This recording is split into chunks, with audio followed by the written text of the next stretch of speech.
That'll give everyone a chance to pop in. It is it's a distinct honor and a real privilege for me personally to be introducing our colleague Felipe Barreto. In his talk he's giving here today as part of our promotion and tenure process here in both the department, the college, and at the university, where our candidates give a talk and tell us about some of the work they've been doing over the past 5 years or so. And so I say it's a distinct privilege because I was Mike Bluen and I were Felipe's mentors, and I guess I'm the senior mentor. So I'm going to introduce him, but I've also gotten a chance to see Felipe just from day one till day today, and it's, like I said, it's been a real privilege. Okay, so Felipe got his bachelor's degree in zoology at the University of Florida, then moved on to the Marine Science Lab up at the University of North Carolina at Wilmington, where he got his master's degree. And then he moved all the way out west to do his PhD at UC Irvine in John Avis's lab. And then he went down the highway, I guess, or whatever it is out there, to the Scripps Institute of Oceanography, where he worked with Ron Burton there in San Diego. And he's done a lot of really neat work there. And then he arrived here at OSU in 2015, and he's been here ever since. And as you said, he's as an assistant professor, and now he's in the process of going up for promotion.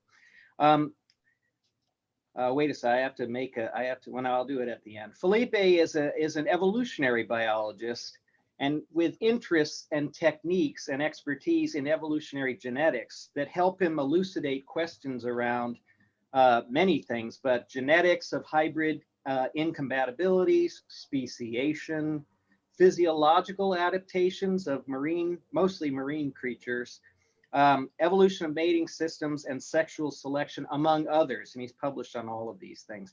And before I read his title, I just want to say a note for all of us in the audience. Given the Zoom format of this, I would ask you to, if you have questions for Felipe at the end of the seminar, please write them in the question and answer, the Q&A tab there in the Zoom chat on the bottom. And then Felipe can read those questions and he'll answer those at the end, and we'll be monitoring that as well. So Felipe is going to speak today about evolution in the tide pool, functional and population genetics of adaptation between Pacific tides. So take it away, Felipe. All right. Thanks, Bob. Sound okay? All right, sounds good. Thanks, Bob, for the introduction and for being a wonderful mentor the last few years. It's hard to believe it's been 5 years. It's a little nerve-wracking, and hopefully I show a little bit of what's going on in the lab. I'm very excited to be able to do this right now, even though it's unfortunate circumstances given the Zoom format, but this is all great. So one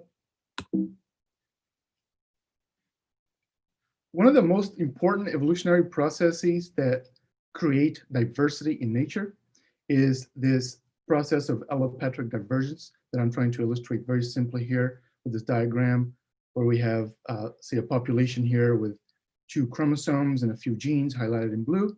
And if you split the population in two, you have 2 populations where they no longer exchange genes. Let's say there's a physical barrier separating the 2.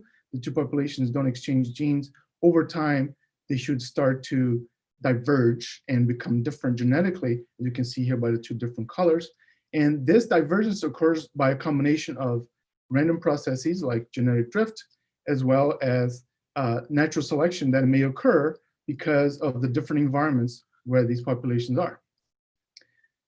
And a lot of evolutionary biology is devoted to discovering what parts of the genome evolved due to random processes or due to natural selection. And if you keep going this diagram a little bit more, sometimes these populations are able to meet and hybridize, and where the genome starts to recombine and get shuffled. And a lot of times, nothing happens. They're fine. But sometimes the hybrids between these populations have incomplete or incompatible genetic combinations such that they die or they have lower fitness. And sometimes the hybrids are better than the parents. And these are really interesting processes to study because they teach us about the rate of evolution, and they teach us about how often different genes are required to create new species, how often different genes are required for adaptation. So we use in our lab a lot of hybrids as ways of testing genomic processes under this umbrella of allopatric divergence. In marine systems, allopatric divergence is kind of a new, relatively new types of question in marine systems. And Darwin touched on this a little bit early on, but the most recent formal analysis of this was done by an ornithologist, actually, by the name of Ernst Mayr. He studied, he looked at several genera of tropical urchins, and in the seminal paper, here's one figure from that paper. Among many conclusions, he proposed that speciation and adaptation in the oceans occur by the same processes, but they take much, much longer. They take much longer to occur, and they require vast distances to occur. They require across ocean boundaries often to be able to occur. So the rates are very different. And these expectations are driven by the generalizations that in the oceans, currents facilitate the dispersal of organisms, facilitate the gene flow between populations. Adults can move easier with currents, juveniles can move easier with currents. And we also in the oceans have a hard time finding obvious physical barriers. Unlike terrestrial systems where we can see mountains and canyons and rivers and deserts, oceans are very homogeneous on the surface. So this has driven the expectation that speciation and adaptation are very slow and rely on large distances. But much more recently, all these expectations have gone out the window and they're now destroyed because we have known that oceanic species are very much evolving at much more complex rates and patterns of scale in time and space. And a lot of this comes from some much more recent availability of data, really, oncological and genetic data. For instance, here, one example is if we look at sea surface temperatures on the West Coast. Here's just the West Coast from Northern California through Oregon. This is just sea surface temperature from one season, say. What you can see is that there's a lot of hot areas, but you can see cold, localized, very cold areas, very steep gradients of temperature that hug the coast. And these temperatures are not necessarily predicted by latitude, right? So they're much more of a mosaic, if you will. Of course, this is just one time point. There's a lot more complexity to the seasonality of these temperatures. But this occurs along the coast with regards to temperature, oxygen, pH, and a lot of other things. So there's a lot of, say, invisible barriers that may occur in the ocean that are much more recently appreciated. In intertidal systems, something even more spectacular happens in terms of these mosaics of environmental gradients. So here's one figure, probably from one of the most seminal papers in this topic, done by Brian Helmuth and several colleagues. And this is where they basically measure the temperature inside mussels, intertidal mussels, along the coast from Central California, right around Santa Barbara, through Northern California, Oregon, and Washington. And they measure the temperature in these mussels, exact same day, over several years. And what you can see here is that each site has its own temperature regime. It's very hard to predict with latitude what's going on. And there's a very strong mosaic. They are very independent. And a lot of this has pointed out to the importance of microhabitat differences that have to do with a combination of what time of day the lowest tides occur, what time of year the lowest tides occur, cloud cover in certain localities, the color of the rock where these things occur. All these things are now being appreciated as creating very specific localized environments that are really powerful in causing ecological and evolutionary change. So, and one of the outcomes is illustrated by this one of many examples that I like to show. This was done in these intertidal snails of the genus Nucella. This is an example of local adaptation in thermal tolerance. And the researchers here, they basically collected these snails from multiple localities from Southern Central California, Northern California, and Oregon. And in the lab, we're able to test their physiological tolerance or their physiological performance. And here on the x-axis, you can see just this statistic called LT50, which tells you how tolerant they are. And you can see a very clean counter gradient, counter latitudinal pattern where the most tolerant populations are actually from much farther north than the ones from the south. This is by over 2-degree difference of tolerance, which is physiologically very, very, very large. It doesn't really matter that it's counter latitudinal. The point here is that there's very localized environments that are causing evolutionary change in physiology and obviously in genetics as well. So a lot of this has caught my attention over my career, and I really come to appreciate the very interesting complexity in marine systems for how the interactions between life history and dispersal capacities and other organismal traits interact with these ecological gradients, and with intrinsic aspects like such as mutation rate and genomic recombination. All those things interact in very unique and complex ways that make studying marine systems very interesting. Before I move on and run out of time, I want to make sure to mention the really important people that have helped contribute to this. The wonderful people in my research group have been incredibly productive, creative, and engaged, and very positive all throughout. It was very hard to decide on which projects to show because there's so many cool things going on. The graduate students have been super productive and busy. They've been writing papers, publishing their thesis already, or getting fellowships, really competitively. The 2 postdocs that came through the lab, it's been a couple of years in the lab, produced a mountain of data that will take years to complete and analyze, but much of that has already been published. They've both already found new homes. They're really, really great positions for them. We'll talk more about them as we go along. And the undergrads at OSU have been incredible, very essential to our lab as we have live animals. And they have been very, very engaged as well. We try to bring them into the team and give them responsibilities, and they have been very involved and competitive. They're getting lots of awards to do research. They're publishing work, and they're getting jobs. So they have been really great undergrads to have as part of the lab, and I'm happy to have been part of their career. So the main beast that we work with is this small copepod called Tigrious californicus. It's a small intertidal little crustacean that's about 1 millimeter as an adult, so it's about 1 millimeter long. Here's a male with very distinct antenna. Here's a female carrying eggs. And here's a nice pair mating. It's very easy to identify these, so undergrads get really good at doing a lot of culturing of these things. And they're distributed from all the way from central Baja in Mexico all the way through Alaska, continuously wherever there are rocks. Right? So they're very interesting distribution. And one thing that is interesting to note is that if you've been to our beautiful rocky tide pools in Oregon and California, you've probably never seen these guys, because generally you go to see really cool animals, lots of fish, and you would go, here's one of our sites, you would go to, this is kind of high tide really, you'd expect the low tide to be here, and then you'd go down here and you hike down here and you see lots of big animals, lots of cool colors and everything. These copepods are not there. You probably passed them on your way from the parking lot. They live up on these rocks, kind of ignored. And these rocks are very exposed. They do not get covered by high tide very often. And they're really kind of exposed to sun and rain and bird poop.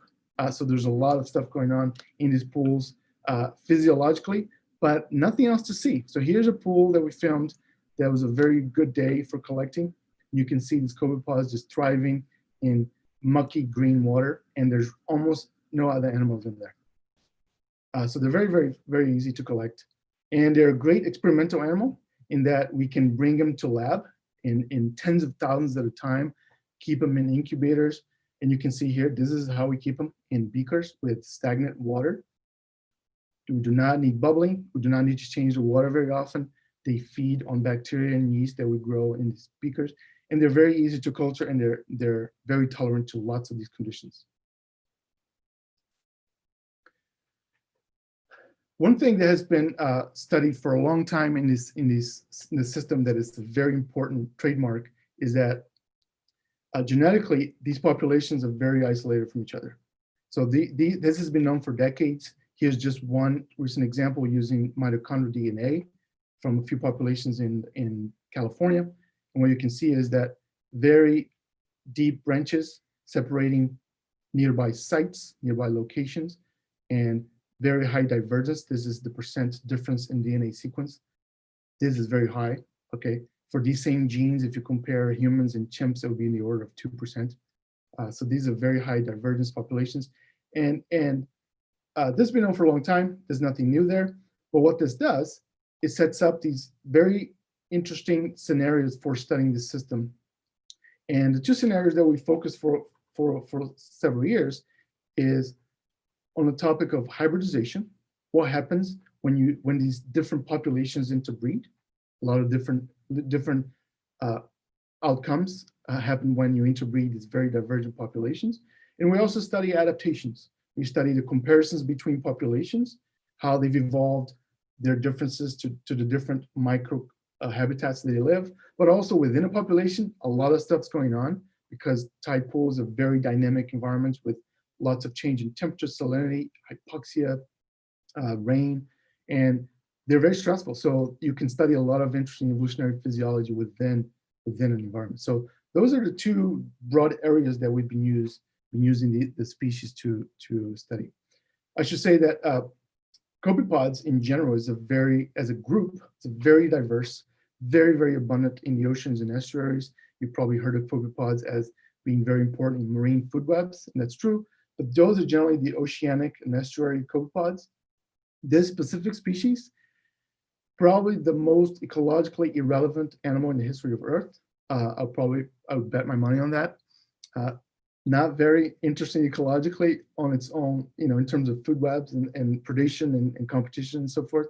But they've evolved some very interesting traits that allow us to study in lab and understand a lot of marine evolution from these animals. So it should not be surprising that if you hybridize populations from these different sites with such high genetic divergence, you get some offspring that have some problems. And what we do in the lab is we bring them to lab, we acclimate them to lab, and we make crosses until we get to the F2 generation, so 2 generations into the cross, and we measure lots of different fitness phenotypes. So here's, this has been known for a long time as well. Here's just some data from a recent study. They used populations from San Diego and Santa Cruz in California. And we measure a few things. Here's a few examples. So hybrids have much slower development, so they take longer to mature. They have slower development than the wild types, for instance. They also have much lower fecundities. If you measure per female fecundity rates, they're much lower than the parental stocks. And the hybrids also tend to not live very well. They generally, they're still surviving. You can still propagate them for multiple generations, but they on average die more easily. And if you hatch a clutch of hybrids and you measure how many are born, a smaller percentage of them will reach adulthood compared to the wild types. So very strong, what we call hybrid breakdown, which is when the fitness of the hybrids is lower than the parents.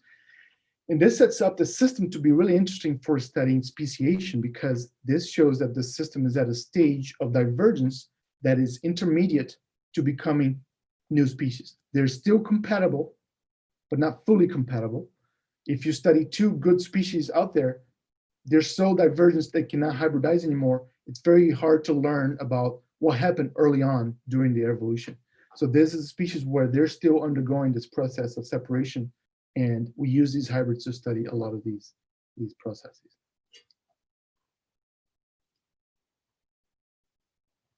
So another aspect of the system that has become appreciated for a while, and is continued to be very interesting to study, is that mitochondrial function is a very important aspect of the story. So let's remind ourselves of what the mitochondrial genome is, mitochondrial DNA and a mitochondrial organelle. So the mitochondrial organelle is the organelle and eukaryotes that is in charge of producing ATP, producing cellular energy, right? And in animals, I'm going to generalize that animals have a mitochondrial chromosome, a single genome, that is one circle, and it's around 12 to 17,000 base pairs, okay? I should caveat that there's a lot of exceptions.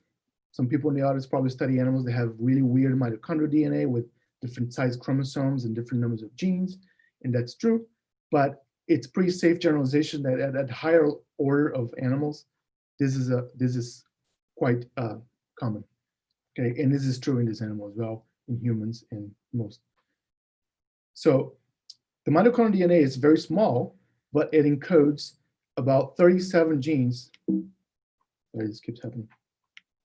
It encodes 37 genes, and these genes are involved in the metabolic processes that the mitochondria is in charge of, and in such as maintenance of the DNA, replication of the DNA, transcription of the genes, as well as the production of ATP. So these genes are all involved in this diversity of functions in a mitochondria, okay? So this might not be news to you. This is just a review. What may be new to you and is not very appreciated by most biologists is that mitochondrial DNA does not work on its own. So here's my silly diagram of a cell. So if you have a cell membrane, here's the nucleus with nuclear chromosomes, okay? And here's the mitochondrial organelle with its mitochondrial genome as this little circle here. And the mitochondrial genome encodes 37 genes. So here's a bunch of genes.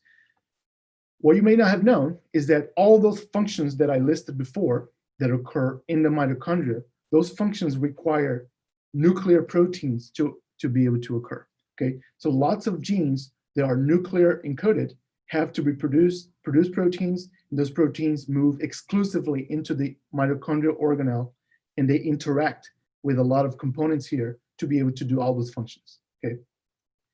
So that's a very interesting realization that allows us to study the evolution of the genome. And about 1,000 proteins go into the mitochondria, and about 150 or 200 of those work in very intimate relationship with the mitochondrial genome. So here's the yellow ones are the ones I highlighted. These are the ones that are nuclear encoded proteins that need to work in the mitochondria, and they function very intimately with the mitochondrial genome. And one early collaboration after I got to OSU was with a bunch of other labs that study this copepod. We were able to sequence the genome and do a good job at annotating that genome. And we did several different analyses with that genome that I'm not going to talk about today.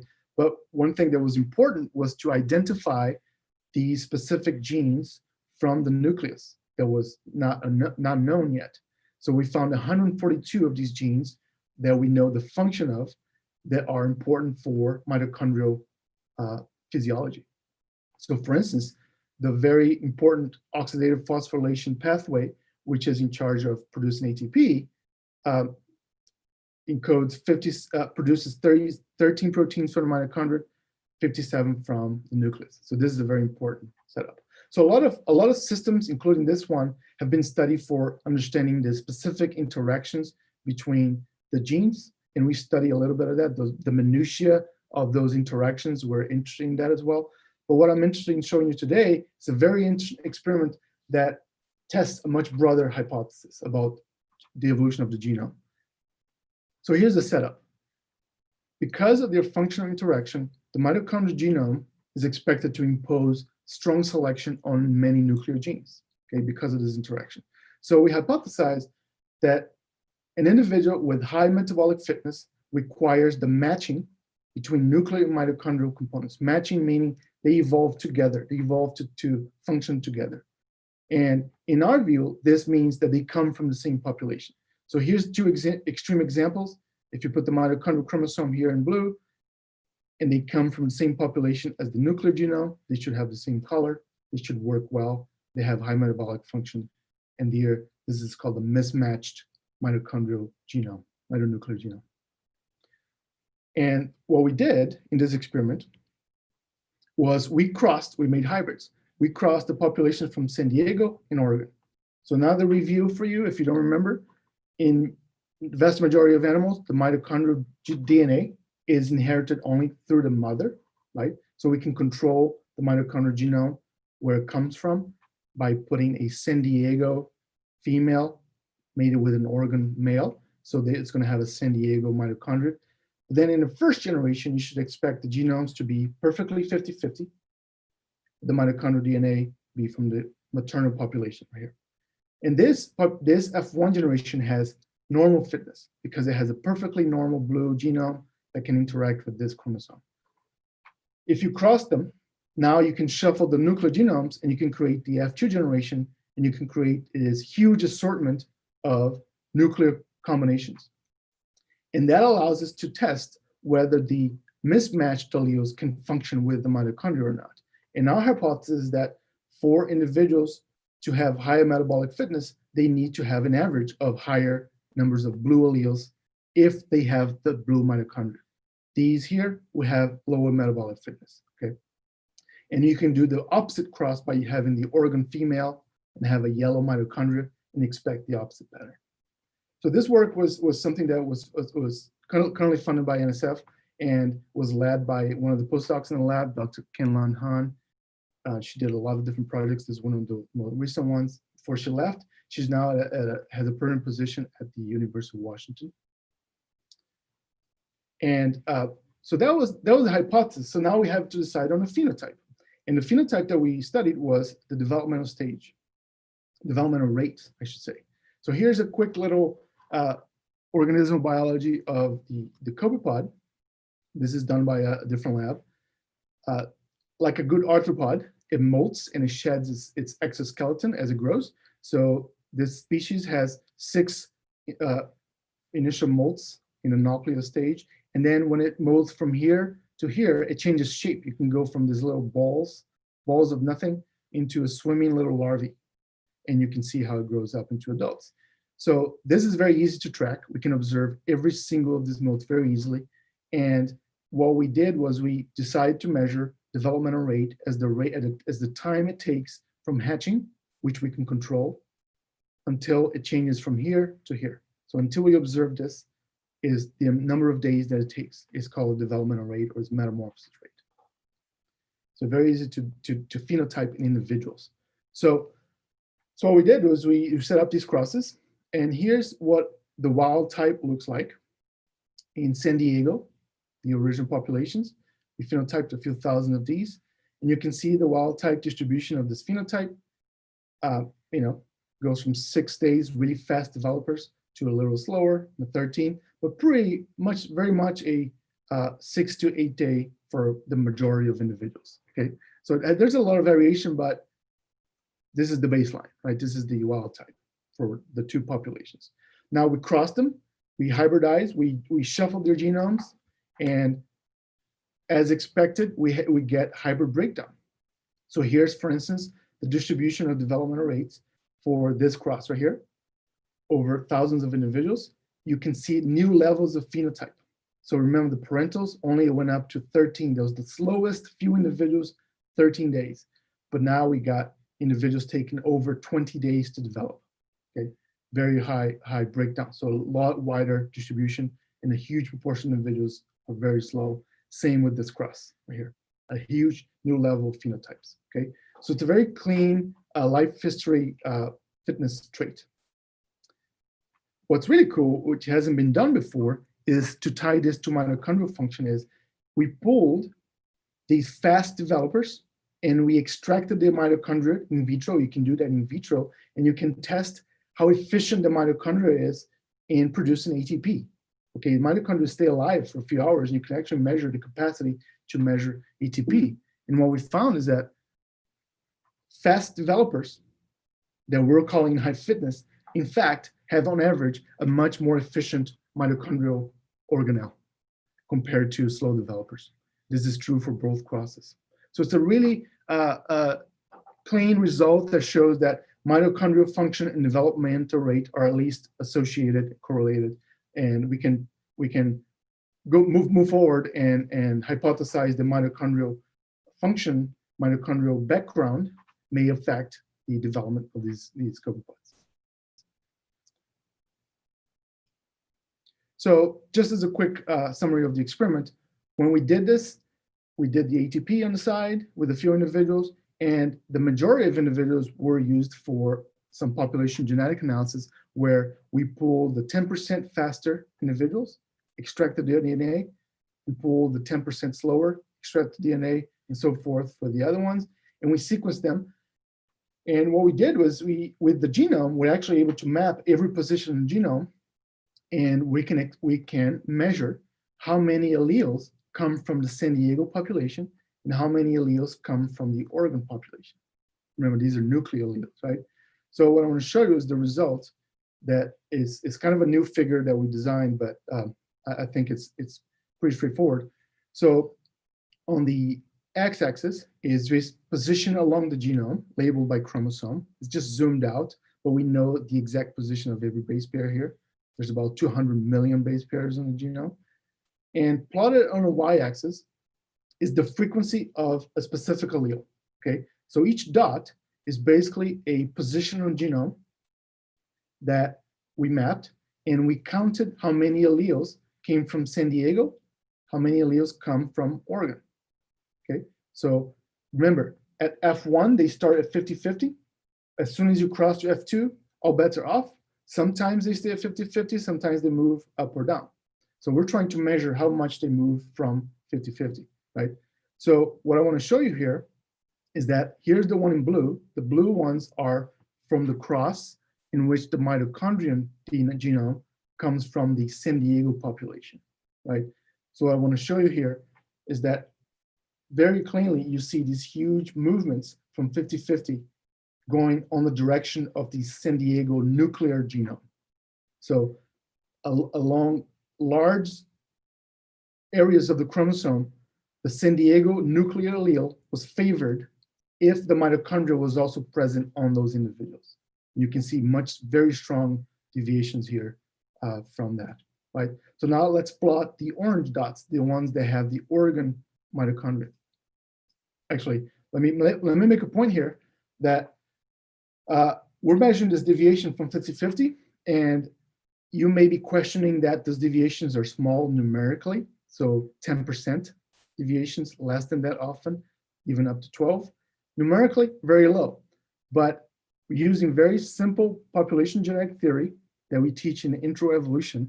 You can actually calculate that the maximum change you should observe from 50-50 in one generation. A one generation cross should only change by 16.7% maximum. Even if you maximize the intensity of selection, this is the biggest deviation you should get. So proportionally, these changes are actually very, very meaningful. So let's plot the orange ones now, and you can see that they have Oregon mitochondria, and they have a very clean shift towards the Oregon alleles in their genomes, right? So very cool. I think this is a very clean genome-wide result that shows some interesting patterns, some very strong patterns here in chromosomes 9, 10, 11. You can see very flipped, right? So if you have a blue mitochondria, the mitochondria favors the nuclear alleles to have more blue alleles. And if you have an orange mitochondria, you should favor the orange alleles. So it's a very new result that hadn't been done at this population genetic kind of setup. And it's very eye-opening that it shows how impactful the mitochondrial genome is on the genome, on the nuclear genome. So it's really affecting how recombination is favoring. The recombination is not being changed, but the fitness is sorted by the presence of alleles that match the mitochondrial genome. That's really what we're trying to say. And part of our analysis is to kind of fine scale, go in there and find exactly what genes are here and so forth. We can do that in our genome, but I'm not going to talk about those today. I want to show you just this big picture. So these are the fast developers. These are the high fitness individuals. So this shows that having high fitness requires that your nuclear genome is a very biased representation of the same population of the mitochondrial genome. If you were a slow developer, so if I plot the same plot from the slow developer, you can see a flipped colors. So a slow developer with the Oregon mitochondria has San Diego alleles. Okay, the X is, I forgot here, but these are San Diego alleles. So compared to chromosome 10, you flipped the colors, which shows that this is a mismatch between mitochondria and nucleus, which probably accounts for why these develop very slowly, right? So I think a very clean result for being such a big phenotype, a complex phenotype. What's cool about this system is that we can repeat this with multiple crosses and ask some big questions. For instance, this cross was done between San Diego and Oregon, but we can repeat between San Diego and Santa Cruz, which has a similar level of divergence. And we can ask, are we getting the same positions in the genome being affected, or are they evolving completely independently? Or we can actually cross populations of much lower divergence, which don't have as much hybrid problems, but they have some. And we can ask, is the level of divergence affecting how many genes are being impacted, or is it affecting the same genes to a different level of intensity? So those are pretty broad, kind of obvious questions that are really hard to ask because not many systems are amenable to this type of crossing design that you can increase the divergence levels and repeat. So this is part of our funded grant that is to examine these broad questions regarding the evolution of incompatibilities.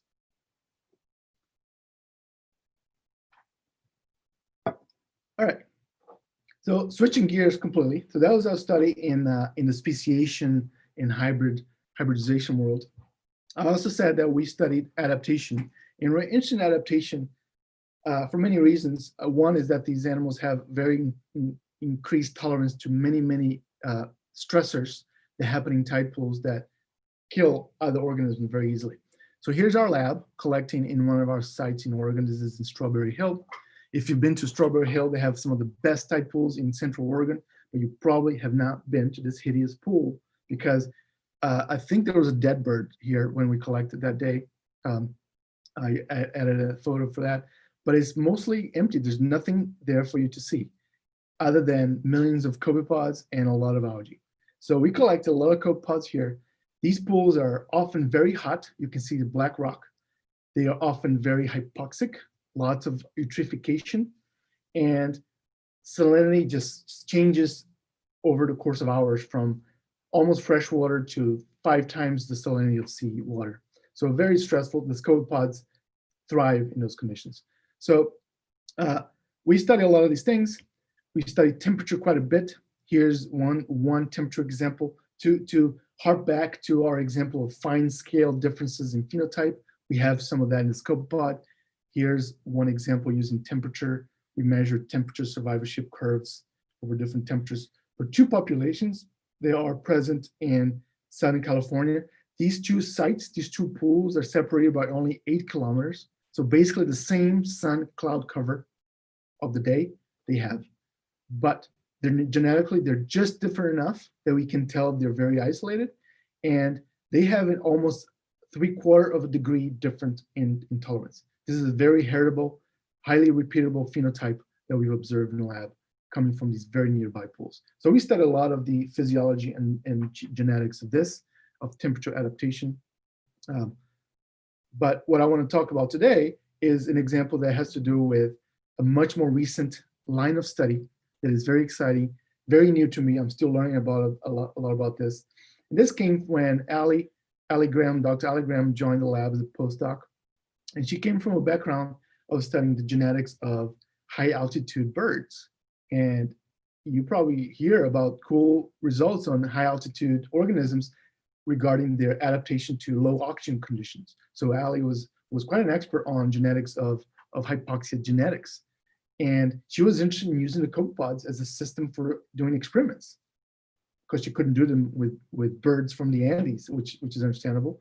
But she was very creative and came in, and I was happy with that idea because, believe it or not, hypoxia in these copepods or most tide pool animals it's a very understudied physiological stressor and has never been studied in these copepods. So Ali was the first one to really get started on this in the lab, and she designed some experiments, wrote a nice fellowship proposal, got an NSF fellowship, and continued on the lab for several years. And here's just the beginning setup. We repeated our survivorship curves that we do with temperature and a lot of other things. We repeated with hypoxia. We made some hypoxic seawater in a lab, and we put copepods in there. And here are survivorship curves over time. Okay, so they're sealed in this hypoxic water, almost anoxic water, really almost no oxygen. And these are different populations from Southern California and 2 from Oregon. These 2 here are from Oregon, the blue and the orange one. And we can see 2 interesting things. One is that there's population variation. Not surprising, we see that all the time. It's kind of no news anymore, but it's kind of fun to find out which ones are really tolerant. The San Diego ones are very tolerant, the purple one. And what you can see also is that not only there's population variation, but there's also high tolerance.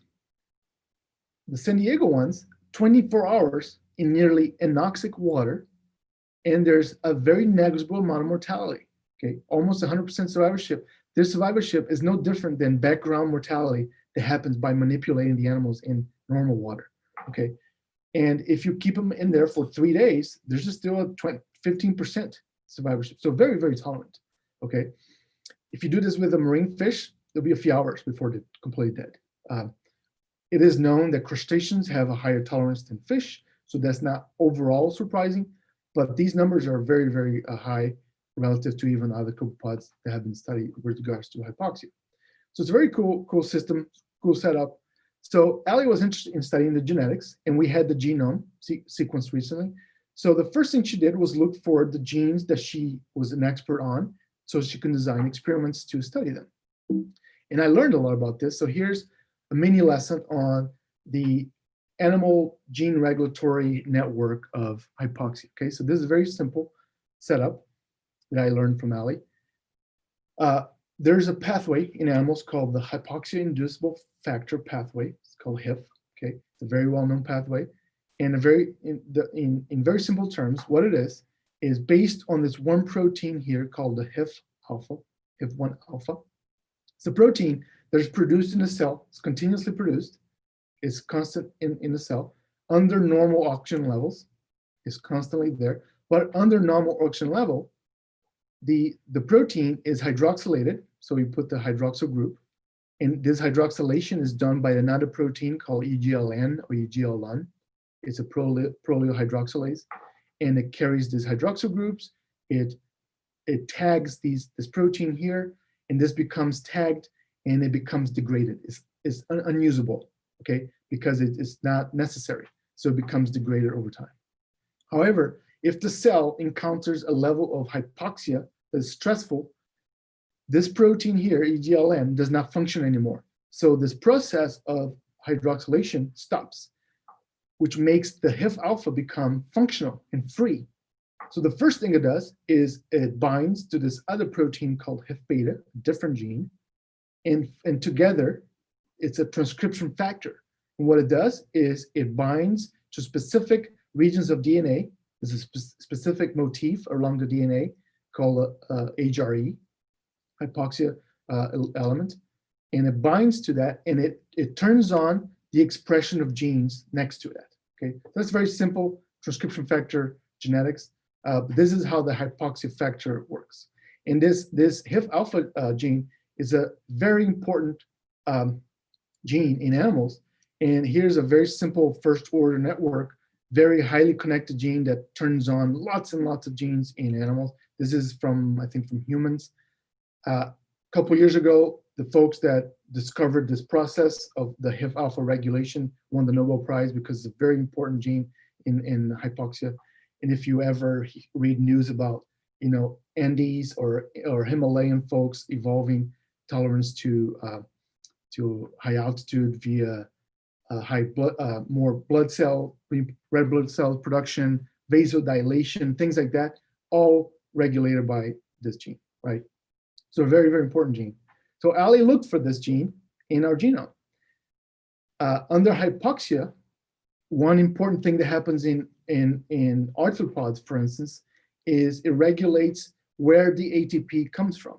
So our copepod does not have red blood, does not have any pigments really. And so red blood cell is not really a thing, but it has a lot of other functions that is expected in arthropods. One of the function is to turn on this gene called pyruvate dehydrogenase kinase.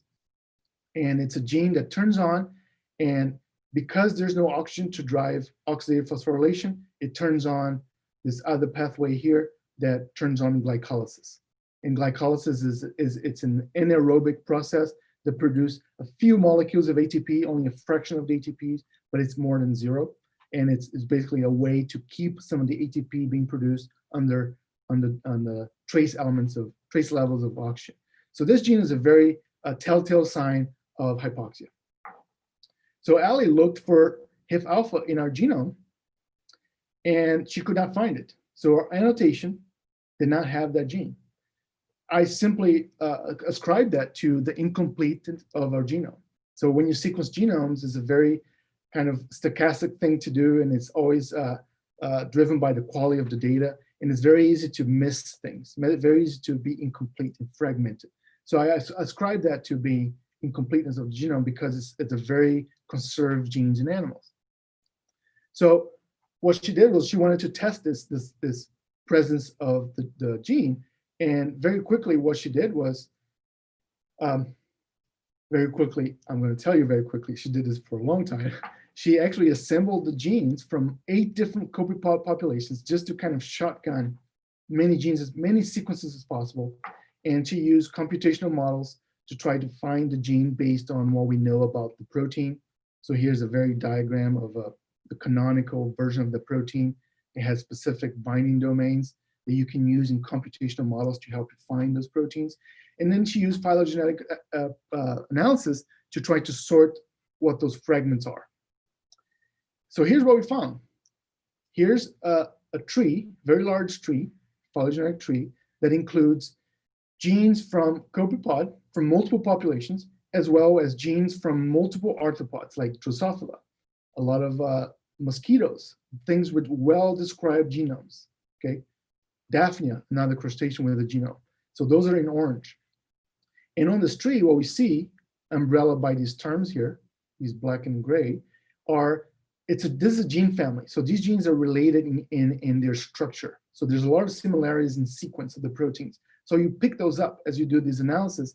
And what we can see under each of these umbrellas is that you have an orange group by the arthropods and a blue group with the copepods, meaning that the copepods, all these populations have the copies of these respective genes similar to the arthropods, okay? So for every gene, you see a blue group and orange group, right?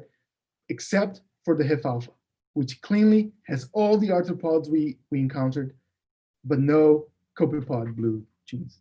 So we had all these fragments of genes from all the genomes, and we could not even find a trace of this gene. So this got pretty convincing that this copepod evolutionarily lost the genome, lost this gene. And so now we have a situation where we have this very important, simple, but very important regulatory network that is missing this gene. And we actually went forward and found that it's also missing this other gene, this pair. It's a paired regulatory network. And if you lose one, it kind of makes sense that it loses the other one because natural selection does not maintain it, does not help keep it. So it's kind of corroborates the loss, but we found very, very clean patterns of loss of both genes. So this was a very, I think, a high impact result because the only other animal in which people have documented this is that those crazy little water bears, those tardigrades that survive everything. And now it's not surprising anymore, but they've lost this gene and many other genes. And every other animal that folks have studied and examined have had this gene, or they've assumed it has this gene because it's so conserved in animals. And what we did was we measured the expression of the genes in the copepod. We're lacking this key gene that drives hypoxia response, but does that mean that the copepod does not respond very well? No, that does not mean that. So we basically measured the expression of about 11,000 genes.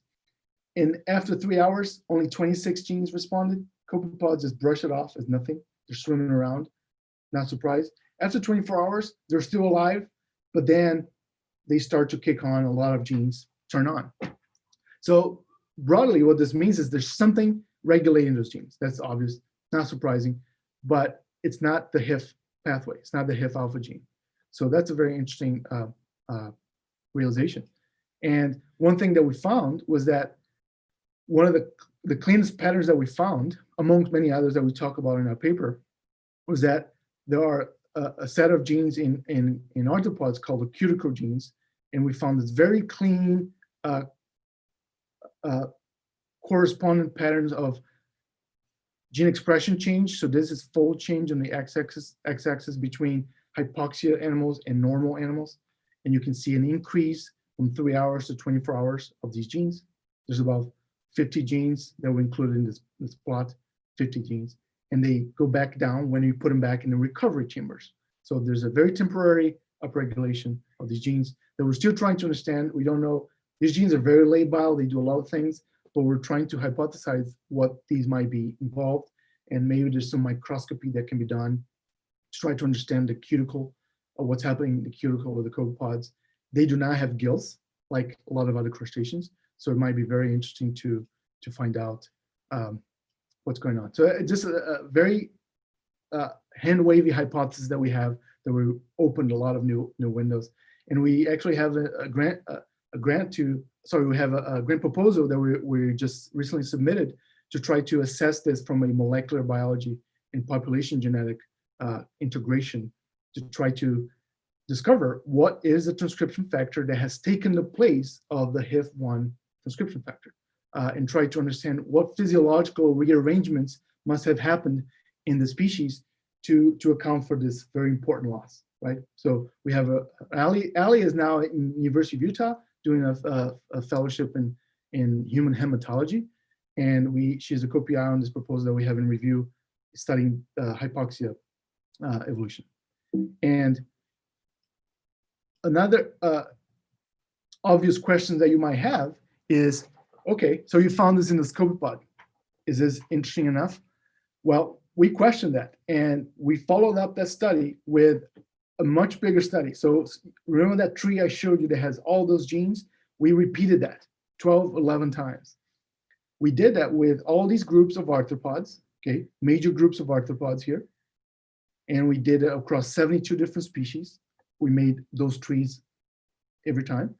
And we found that HIF alpha is present in all these groups, except many copepods, so not only our species, and all barnacles that we examined.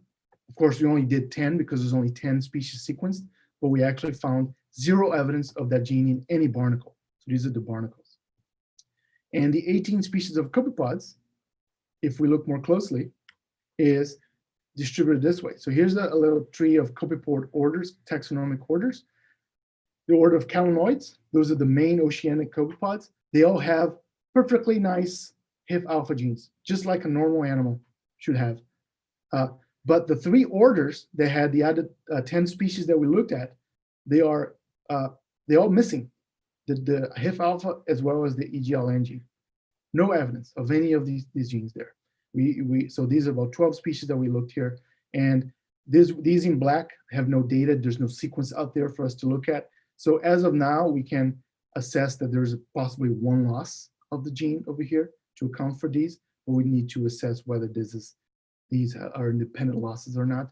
But this is a new study that we published recently that I hope opens people's eyes that this gene is not as conserved as we thought. Copepods and a lot of these arthropods are very, very abundant animals, and therefore this gene is not conserved. And this may be a really cool area of physiological studies that we can open with new organisms to compare how these physiologies have been rearranged due to the loss of these important genes. All right, so next couple minutes, I'll try to go through a few slides. Let's get away from copepods. I come from a background where I study a lot of different animals. I motivate the trainees in the lab to think of other cool projects as well. And this happened recently with one excellent undergrad who was trained in ecology in the Mengi lab, did a lot of field work, and came to my lab with the Sure Science Internship Award and proposed to study a completely different animal for a completely different question. And this was a little sea star by the name of Leptosterius aqualis. There's a little 6-armed sea star here. Actually, this one has 7, but this is Leptosterius. But that has a very interesting behavior in which the females, when they reproduce, they drop these eggs and they wait for sperm from nearby males to swim by on the water column, and the sperm gets filtered into the basket of eggs and fertilize the eggs, and they guard those eggs for weeks. So it's a very interesting behavior that hasn't been studied before in terms of their genetics. So what we did was we designed markers, genetic markers, that we were able to basically do genetic paternity. We did paternity analysis on hundreds and hundreds of these sea star babies. And Chris did a lot of huge work on this, doing all the field work, almost all the genetics, and a lot of this. And we published a paper recently showing the output of this. And very briefly, what we found was that these females are fertilized by over 13 males on average. Some of them have 31 males on the same brood. So there's this huge mixing of sperm from nearby males that is very hard to observe, but we can actually capture genetically. So it's a very cool pattern. And a very interesting result that we found was that some of these moms were carrying eggs from a different female. Okay, this is called alloparental care. And we found very strong genetic evidence that some females had a mixture of their own eggs and eggs from another female. This has only been shown in one other invertebrate ever. And it's a very cool pattern that is very hard to explain evolutionarily. This is a very costly behavior that is very hard to explain. So this is where we ended. And we have a few hypotheses why this occurs. But the cool part about this project is that it also led a new line of research that the master students, Emily Boring, that I co-advised with Bruce, that jumped in, used those markers to study the geographic variation in the gene flow. And she basically genotyped animals along the West Coast. Here is 6 different sites. And shown here is just a simple genetic clustering of these genomes. And the different colors tells you how they're clustered. And very, very briefly, what she found was that these nearby sites are very similar here. And then these two are similar, and they share some similarities in green here, right, genetically. But then these two sites are very, very different, not only from these northern sites, but from each other. So these two sites are more different from each other than they are from, than these two farthest sites are from each other. And these two sites are more different from each other than they are from the northern site here. So there's something going on geographically here. And Emily used a combination of GIS of the different substrate types and some oceanographic data to try to tease that out and figure out what's going on with the gene flow between these populations. So in the interest of time, I'm just going to go ahead and skip to the acknowledgements here.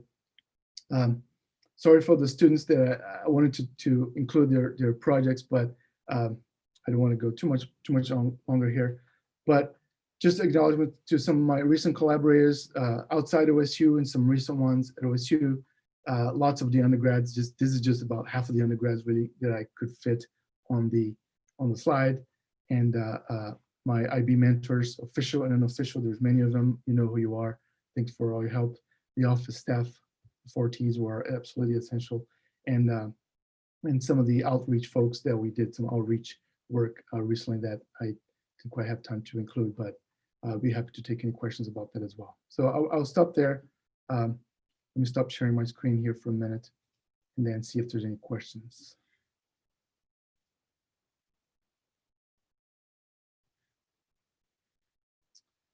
All right, so I'm going to open the Q&A here. All right, okay. Some folks are answering each questions here. Bob, how should I do this Q&A? Can you help real quick? I'm trying to, can you hear me? Yeah, I can hear you. Okay. Yeah, so everybody try to type your questions in the Q&A there. And what I'll do is I'm going to start off with a question here because as a panelist, I couldn't get a question in there. So first of all, I want to thank you for that. Thank you on behalf of all of us for a really interesting talk. That was pretty neat. And mostly I could understand everything you were talking about. So I'm not sure what that means. But let me ask a question. In the hybrid work from Hans' work, one thing I was noticing, so in the graphs where actually, I can't start my video too, so you'll just have to listen to me. you know, where you had the different crosses with the moms and then the other population and looking at the mitochondrial DNA. I Right. noticed one thing. I saw the pattern was very strong, but chromosome 3, the results from that seem to be the opposite of what you would expect. And so I don't know if you could show that or see that. Yeah, let me see and if it doesn't detract from your premise, but I wondered, have you thought at all about what that was doing? It seemed to be very dramatically the other way, and it was the only one that seemed to stick out that it didn't follow that. So you mean here? Yeah. So see that chromosome 3? Yeah, right here. Yeah. Yeah. You know, we don't have the expectation that it's always going to be the mitochondrial effect. And in fact, this kind of pattern, when they go in the same direction, is consistent with what we call nuclear interactions, where the organ allele is better in any background. Okay, so this is shown is just another possible pattern of genetic epistasis where we can expect to happen. The bigger picture here is that this happened much less frequently than the clean mitonuclear opposite pattern. In most systems where anything like this has been done, nuclear effects are much more common. So the chromosome 3 is in fact showing a nuclear interaction that is favoring the organ allele, that is completely fair, and it can happen in a nuclear genome, but it's much less prominent and weaker in direction than the mitonuclear separation. So it almost makes your argument, makes the results you found even more out of what was expected. I think so. Yeah. Okay, great. Thank you. Yeah.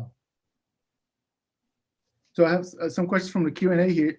D asks, for the speciation work, is there any evidence of compensatory molecular adaptation with the interacting genes with regards to DNDS, which is the protein evolution rates?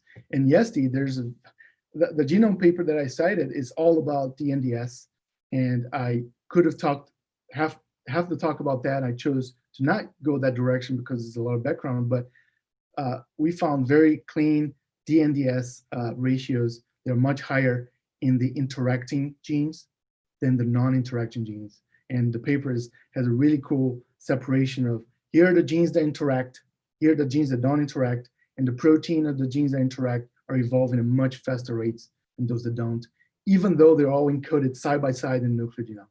So it's a nice, clean question that we actually answered in that paper.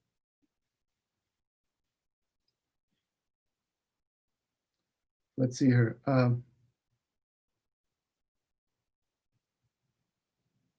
Well, a lot of talks here.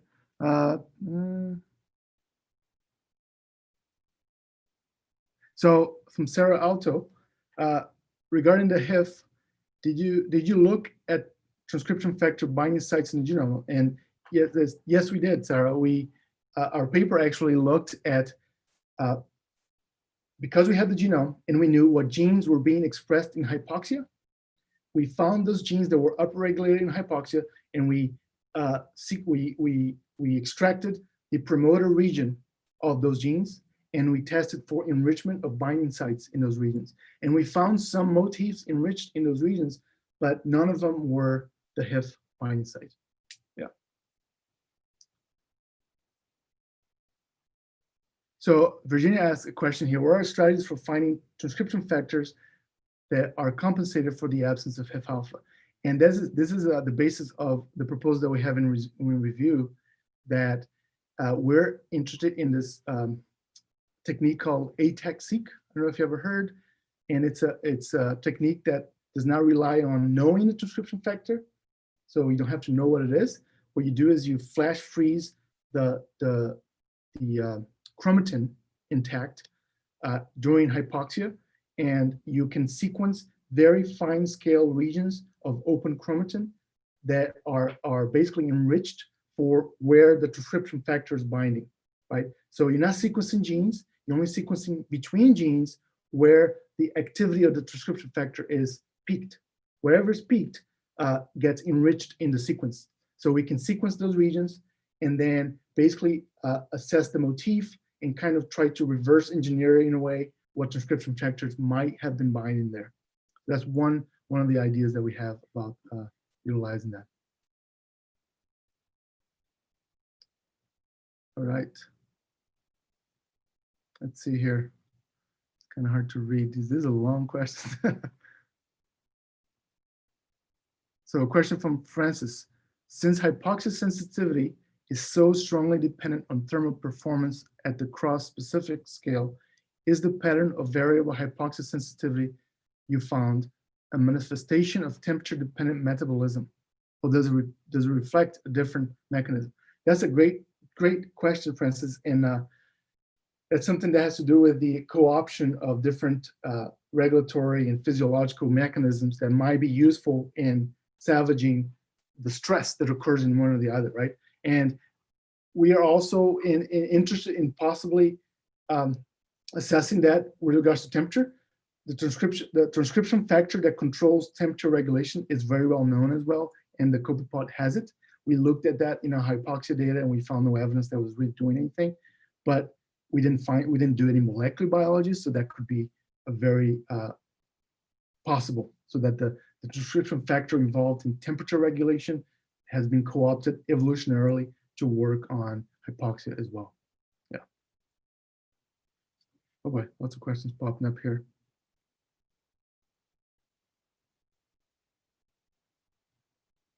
Let's see. Some Bruce, how likely is that you'd see similar results in a more important copepod? Similar results, I'm assuming, with regards to hypoxia, Bruce. That's what I'm guessing. And I think, well, some of the important copepods that you're talking about might be some of the calanoids. They are oceanic calanoids, and those have the HIF alpha gene, right? So they may be a more kind of standard type of physiology.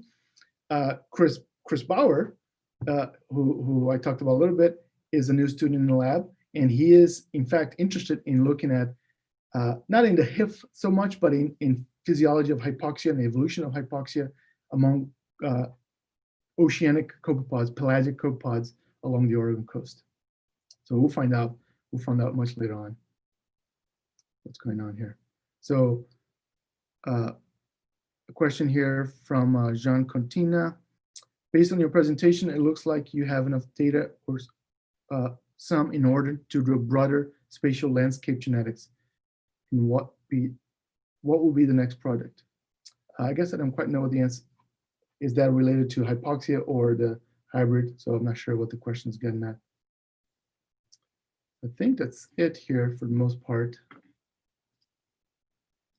Yeah, that's good. If you want to have any brainstorming or anything that you can teach me about these data, you feel free to email me. I'd be really happy to nerd out about this. Thanks, Bob. All right, let me jump in. So let's all do a virtual applause for Felipe, and thanks again for that really interesting and enlightening talk. Let's see if I can do my little guys here. All right. Sounds good. Thanks, everyone. See you around somewhere, hopefully. Stay safe. Bye, Bob.